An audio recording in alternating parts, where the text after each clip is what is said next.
Bom, vou discutir agora alguns dos exercícios resolvidos do capítulo 2 do livro do professor Joseph.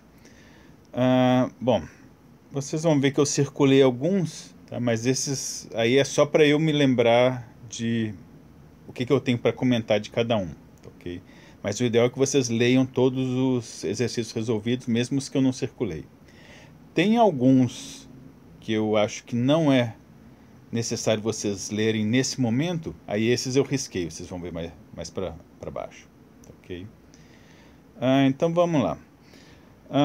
Esse primeiro exercício, ele dá alguns números complexos, pede para vocês converterem para a forma trigonométrica ou forma polar e calcular o produto e a divisão. Vamos fazer, quer dizer, vamos fazer não, deixa eu só comentar aqui nesse A. Okay? Então ele pega esse Z1 e esse Z2, converte eles para forma polar. Tá? Só para começar. Para fazer isso, ele faz usando as fórmulas que a gente já viu.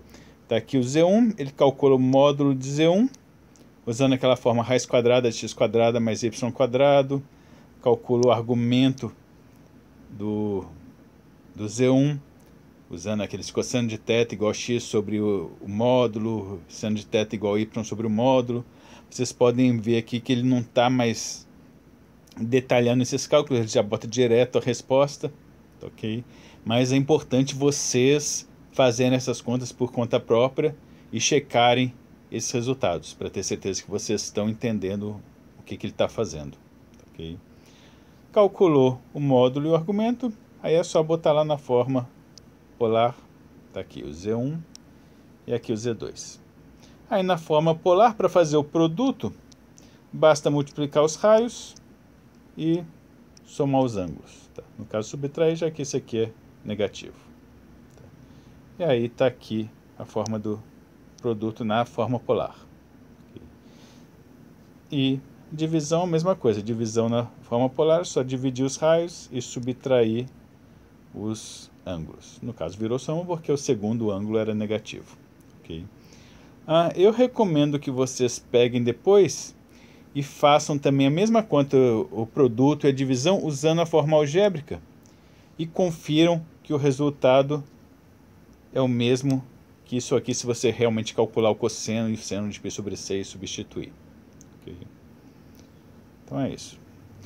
Depois dei uma olhada aí nos outros exemplos, letra B. Vamos logo aqui para o 2. Bom, no 2 ele pede para botar esses números aqui, essas expressões, na forma trigonométrica. Okay? Bom, basicamente o que ele faz é, primeiro ele pega a expressão, simplifica, elevando ao quadrado, fazendo a multiplicação, divisão, até chegar numa forma simplificada. Okay? Aí calcula o módulo, calcula o argumento, o ângulo, usando aquelas fórmulas de antes. E de novo, como eu estou falando, ele já está saltando todos esses passos. Okay? Mas é importante vocês fazerem, porque não é tão imediato chegar nesses resultados. Vocês têm que aprender a fazer isso aí direitinho.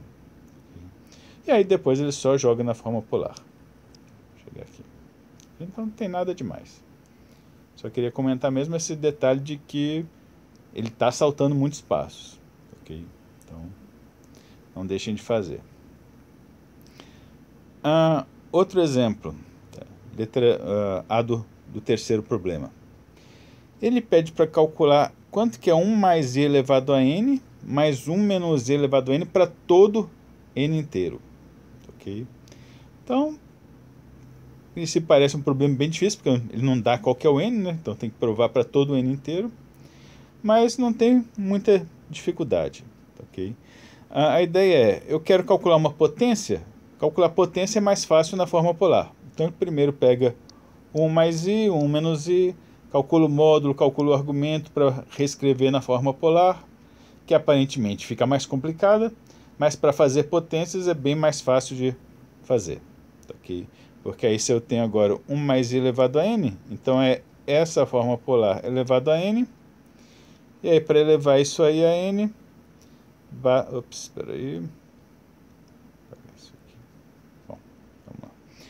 Para elevar a n, basta pegar o raio, que é raiz de 2, elevar a n, pegar o ângulo, multiplicar por n, e aí dá uma simplificada. Então, aqui, quando ele somar isso aí. Aqui eu tenho isso aqui vezes seno, esse é o mesmo raio vezes menos seno, então vai acabar cancelando, sobra só isso aqui, ok? E aí o resto do problema é meio trabalhoso, mas é basicamente analisar todas as possíveis possibilidades de valores para o cosseno de nπ/4, que é o que vai determinar o resultado, ok?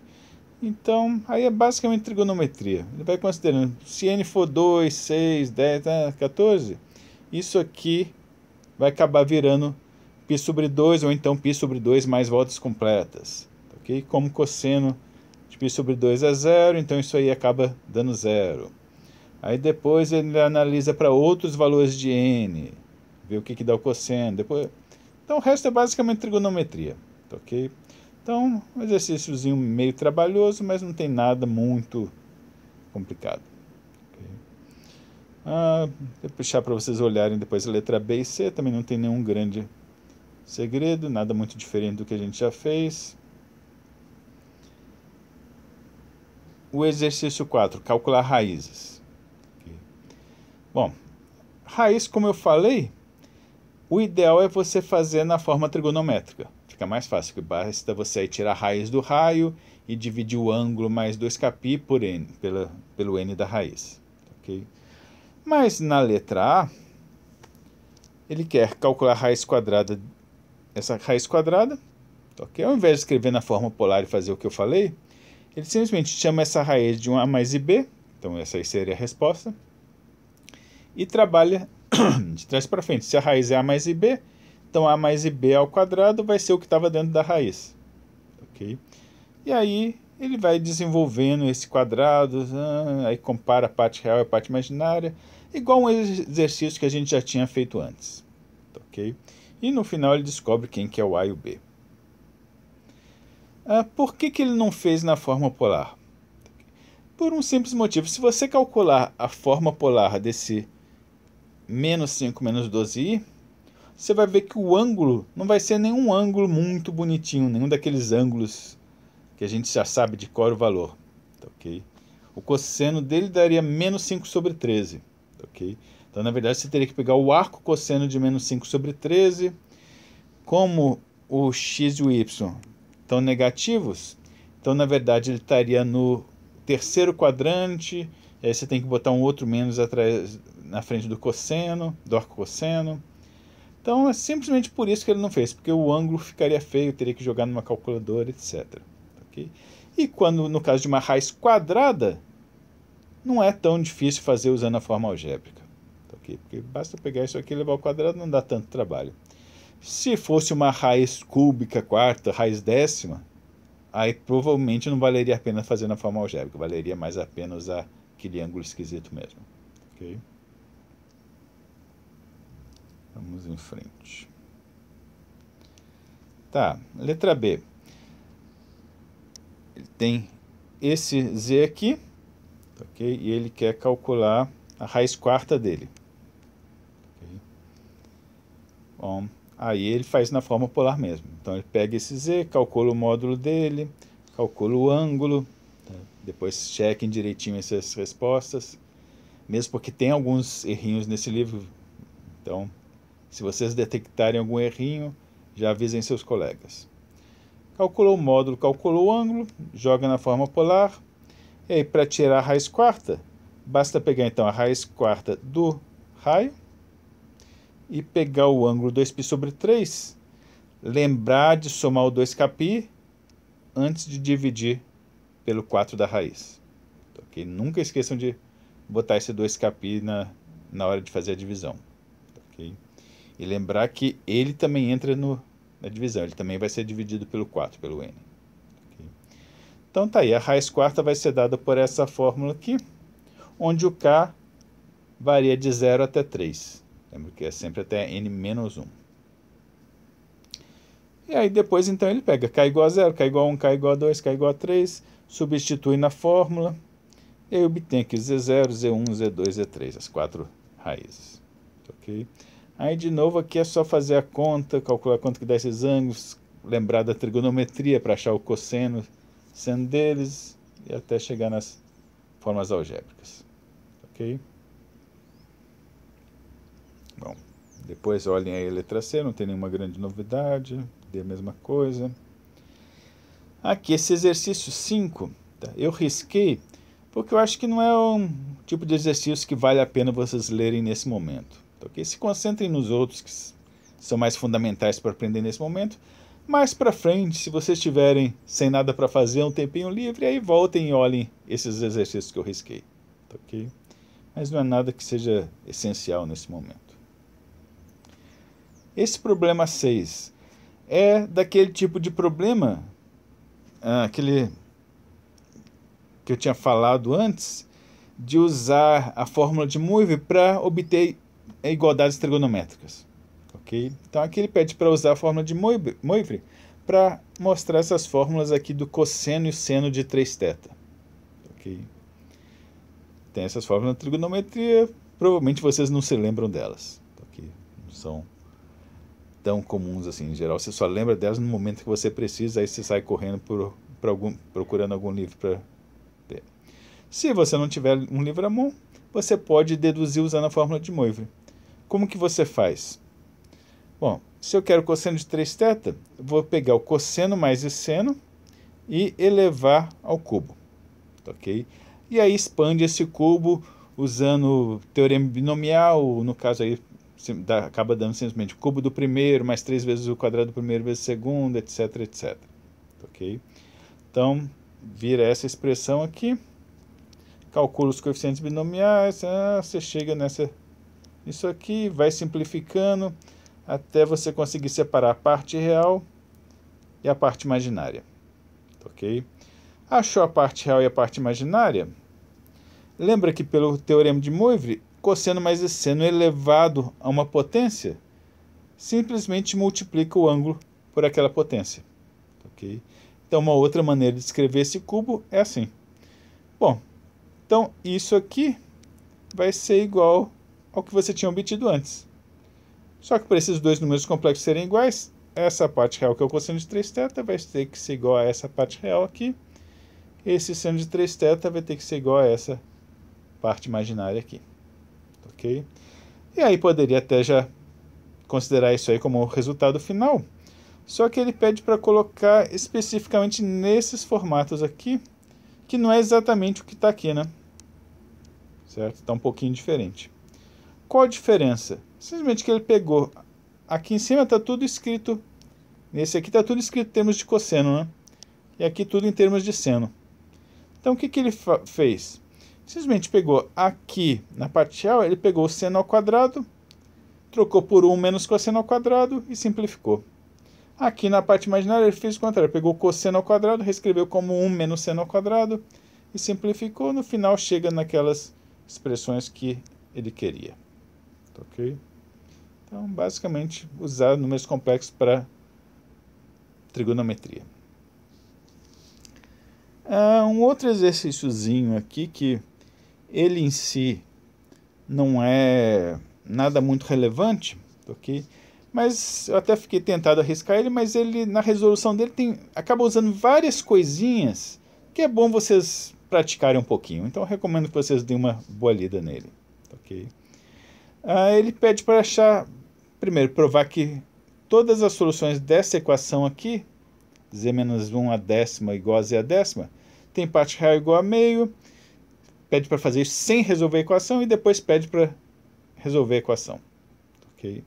Bom, primeira coisa que tem que observar é que se eu tenho z menos 1 a décima igual a z a décima, você pode ficar tentado simplesmente cortar o 10 com a potência décima e ficar só com z menos 1 igual a z. Okay? Mas você não pode fazer isso porque a gente já sabe que cortar a potência décima seria a mesma coisa que aplicar a raiz décima, né? Só que raiz complexa a gente viu que dá vários valores diferentes.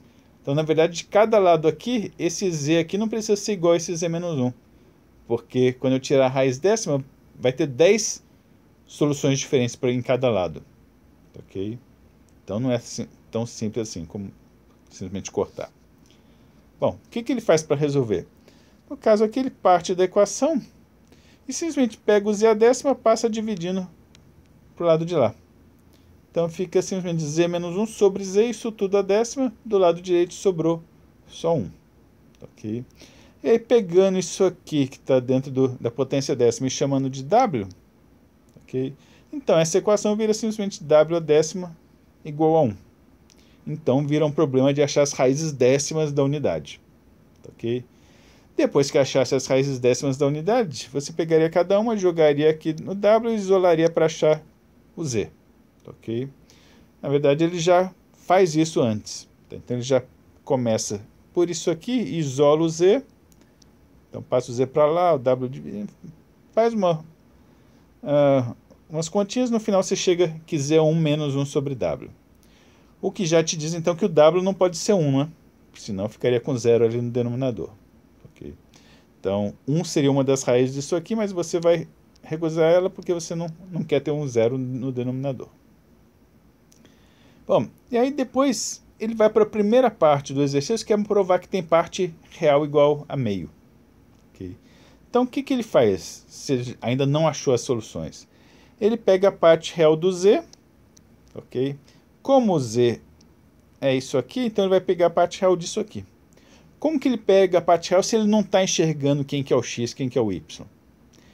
Usa aquela propriedade que a gente viu antes, que a parte real de qualquer número complexo pode ser obtida calculando z mais seu conjugado dividido por 2. Ok? Então ele vai pegar o meio, passou para fora, está aqui o z, mais o z conjugado, tirar o conjugado, a gente já viu que aplica aqui as propriedades conjugado de uma divisão, vai ser o conjugado do numerador, que continua sendo o próprio 1, conjugado do denominador vai acabar dando 1 menos w conjugado. Ok? Aí ele tira o MMC, faz umas simplificações, até chegar nessa expressão aqui. Ok? Aliás, desculpem. Até chegar nisso aqui. Onde aqui agora ele vai trocar esse módulo de w por 1. De onde que ele tirou isso? Daquela equaçãozinha lá de cima, que w a décima é igual a 1. Se você tem w da décima igual a 1, você tira o módulo dos dois lados, você acaba ficando com o módulo de w a décima igual ao módulo de 1, que é 1. Aí tira a raiz décima, agora tirou o módulo, já está trabalhando nos reais, raiz décima de 1 nos reais dá só 1. Então fica com o módulo igual a 1. Aí se jogar o módulo igual a 1 aqui, você vai ver que o numerador vai ficar igual ao denominador, então vai cancelar, vai sobrar só 1 meio. Okay? Então está resolvida a primeira parte do exercício. A segunda vai ser assim, a gente pegar aqui, voltar para essa equaçãozinha, achar todos os w's que elevado a décima dá 1. Então seriam achar as raízes décimas da unidade, que a gente já viu que já tem uma fórmula pronta, então é só usar ela. Então, aqui seria isso aqui. Aqui teria um n, você bota o 10. Okay? Então todas as soluções dessa equação são dessa forma aqui. Okay? Aí depois ele pega esse trambolho aqui e substitui lá no z igual a 1 menos 1 sobre w que ele tinha obtido antes. E aí depois é só fazer um monte de continhas simplificando até chegar nessa resposta final aqui. Ok? Onde é que ele excluiu o k igual a 0, está começando de k igual a 1, porque k igual a 0 daria o w igual a 1, que já viu que não vai ser aceito nesse caso, porque daria o 0 no denominador. Tá. Exercício 8. Deem uma olhada, ok? Eu não vou comentar agora porque não tem nada de muito novo, mas é bom vocês darem uma olhada para ver se entendem direitinho. Esse exercício 9, tá? Não vou comentar ele por enquanto, tá? Porque precisa de algumas outras coisas que a gente ainda não discutiu. Então, por enquanto, vamos pular ele também, ok? Depois, numa outra videoaula, eu volto nele. Esses outros aqui também eu risquei. E aí depois, nos exercícios propostos, esses que eu risquei em vermelho, é para vocês tentarem fazer. Ok? Os que eu não circulei, são aqueles que eu acho que nesse momento não são tão relevantes. Se mais para frente vocês tiverem um tempinho livre, aí vocês voltam a fazer eles. Ok? Então, vão começando a fazer esses. Só esse 18 aqui é que precisa aquelas coisas que eu falei que a gente vai ver depois, então por enquanto não mexam nesse 18 ainda, ok? Então é isso, por hoje é só, até a próxima.